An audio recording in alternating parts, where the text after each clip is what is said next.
Welcome to வகை சமையல். இன்றைக்கி கறி மசால் பொடி எப்படி தயார் பண்ணுறதுக்கு வேண்டிய ஜாமான் எடுத்து வச்சுருக்கேன்.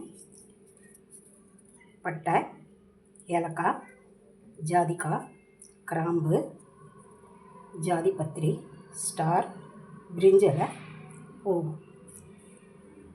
இதையெல்லாம் நல்லா கருகாமல் வறுத்துட்டு இதில் ஒரு ஸ்பூன் சோம்பையும் வறுத்து அதில் போட்டு ஆறின பிறகு மிக்சியில் போட்டு பொடி பண்ணிடுவேன். அதை கொஞ்சம் நல்லா சலிச்சே வச்சுக்குவேன். இந்த பொடி பிரியாணி, குருமா, வறுவல், வேறு கறி சம்மந்தப்பட்ட எல்லாம் செய்கிற பொருட்கள் எல்லாத்தையும் அந்த பொருளுக்கு தேவையான அளவு அதில் சேர்த்து சமைப்பேன்.